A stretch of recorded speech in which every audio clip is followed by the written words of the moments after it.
নমস্কাৰ বন্ধু বান্ধৱীসকল, জ্ঞান চেনেলটোলৈ আপোনাক স্বাগতম জনাইছোঁ। জ্ঞান হৈছে এটা অমূল্য সম্পদ।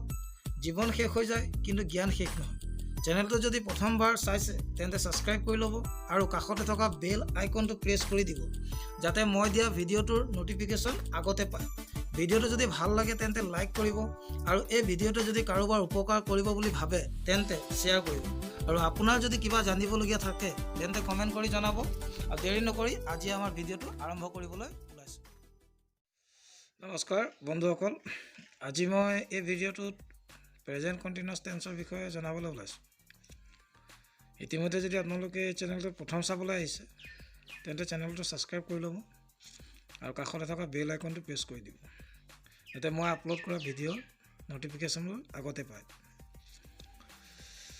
ইয়াৰ আগতে মই টেন্সৰ বিষয়ে, প্ৰেজেণ্ট ইনডেফিনিট টেন্সৰ বিষয়ে মই ভিডিঅ' বনাইছোঁ। আপোনালোকে গৈ পেলাই মোৰ প্লে'লিষ্টত গৈ চাব পাৰিব। তো প্ৰেজেণ্ট কণ্টিনিউৱাছ টেন্স মানে আমি কি বুজোঁ? কণ্টিনিউৱাছ মানে হৈছে যিটো নিৰন্তৰ চলি আছে বৰ্তমানত। বৰ্তমান সময়ত যিকোনো এটা কাম চলি থাকিলে তাক আমি প্ৰেজেণ্ট কণ্টিনিউৱাছ টেন্সত লিখিব পাৰোঁ। ইয়াত বি ভাৰ্ব বা হেল্পিং ভাৰ্ব, যাক কোৱা হয় প্ৰেজেণ্ট টেন্সৰ এম, ইজ, আৰ, এই তিনিটাক আমি ব্যৱহাৰ কৰিব লাগিব চেণ্টেন্সটো লিখোঁতে। এতিয়া কথা হৈছে কি, আপোনাৰ ছিংগুলাৰ আইৰ লগত এম ব্যৱহাৰ হয়, বাকী এম কাৰো লগত ব্যৱহাৰ নহয়, এম অকল আইৰ লগত ব্যৱহাৰ হয়। তাৰপিছত আহিলে আপোনাৰ হি আৰু চি, থাৰ্ড পাৰ্চন ছিংগুলাৰ, তাৰ লগত ইজ ব্যৱহাৰ কৰা হয়। তো এইখিনি হৈছে পাৰ্চন। তো পাৰ্চনৰ ওপৰতো মই এটা ভিডিঅ' বনাই ৰাখিছোঁ, আপোনালোকে গৈ পেলাই প্লে'লিষ্টত গৈ চাব পাৰে। তো হি আৰু চি থাৰ্ড পাৰ্চন ছিংগুলাৰ হয়, তো ইয়াৰ লগত আপোনাৰ ইজ ব্যৱহাৰ হ'ব। তো নেক্সট আহি গ'ল প্লুৰেলত উই আৰু দে, মানে আমি আৰু সিহঁত। তো ইহঁতৰ লগত আপোনাৰ ব্যৱহাৰ হ'ব আৰ। ঠিক আছে। তো নেক্সট আহিলে ইয়াত যিটো মেইন ভাৰ্ব, মানে যিটো আপোনাৰ কাম বুজায়, যোনে কামটো হৈ থকা বুজায়, তো তাৰ পাছত কি ব্যৱহাৰ হ'ব? আই এন জি যোগ হ'ব। এতিয়া ফৰ্মুলাটো হৈ পৰিছে আপোনাৰ ছাবজেক্ট, যোনে কামটো কৰে, তাৰ লগত যোগ হ'ব ছাবজেক্ট অনুযায়ী এম, ইজ, আৰ। যদি আই থাকে তেতিয়াহ'লে এম, হি আৰু চি বা যিকোনো নাউন যদি ছিংগুলাৰ হয় তেতিয়াহ'লে তাৰ লগত হ'ব ইজ, আৰু প্লুৰেল ফৰ্মত উই, দে, তো তেওঁৰ লগত যোগ হ'ব আৰ। তো তাৰপিছত যিটো কাম থাকিব মেইন ভাৰ্ব, যোনটোৱে কাম বুজাব, তাৰপিছত যোগ হ'ব আই এন জি। তাৰ পাছত হয়তো অবজেক্ট থাকিবও পাৰে বা নাথাকিবও পাৰে।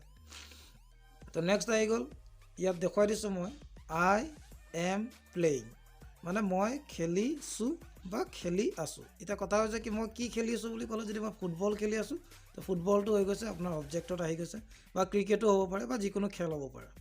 তো নেক্সট আহি গ'ল হি ইজ ৰিডিং বুক বা এ বুক, মানে সি কিতাপ এখন পঢ়ি আছে বা পঢ়িছে। কণ্টিনিউৱাছ মানে কণ্টিনিউ, কামটো বৰ্তমানত চলি আছে। নেক্সট আহি গ'ল C is singing A song, তাই গান এটা গাই আছে বা গাইছে। নেক্সট আহিলে we are going to school, আমি স্কুললৈ গৈছোঁ বা গৈ আছোঁ। নেক্সট আহিলে দে আৰ কামিং টু হোম, সিহঁত ঘৰলৈ আহি আছে বা আহিছে।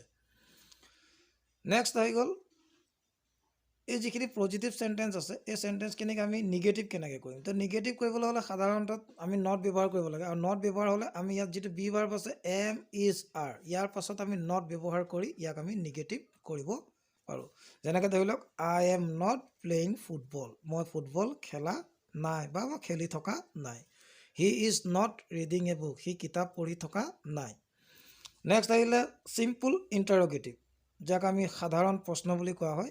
এম, ইজ, আৰক আমি ছাবজেক্টৰ আগত ব্যৱহাৰ কৰি পেলাই আমি ইয়াক চিম্পুল ইণ্টাৰগেটিভ কৰিব পাৰোঁ। যেনেকৈ হৈছে C is singing A song, তাই গান এটা গাই আছে। এতিয়া ইয়াত আমি ইজটো আগলৈ লৈ আহিছোঁ, is C singing A song, তাই গান গাই আছেনে? এইটো হৈছে চিম্পুল ইণ্টাৰগেটিভ। তো নেক্সট আহি গ'ল we are going to school, আমি স্কুললৈ গৈ আছোঁ। R we going to school, আমি স্কুললৈ গৈ আছোঁনে?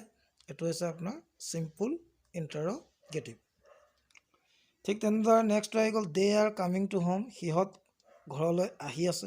সিহঁত ঘৰলৈ আহি আছেনে? তো এইটো হৈছে আপোনাৰ চিম্পুল ইণ্টাৰগেটিভ। তো আজি প্ৰেজেণ্ট কণ্টিনিউৱাছ টেন্সত মই ভিডিঅ'টোত আজি ইমানখিনিয়ে মই আপোনালোকক জনালোঁ। যদি ভিডিঅ'টো ভাল লাগিছে তেন্তে লাইক কৰিব, শ্বেয়াৰ কৰিব আপোনাৰ বন্ধু বান্ধৱীৰ লগত। আৰু আগলৈ মই ভইচ চেঞ্জ বা নেৰেশ্যন কাৰেক্ট টেন্সৰ ওপৰত মই ভিডিঅ' বনাই আছোঁ। যদি চেনেলটো ছাবস্ক্ৰাইব কৰা নাই তো ছাবস্ক্ৰাইব কৰি ল'ব। ধন্যবাদ।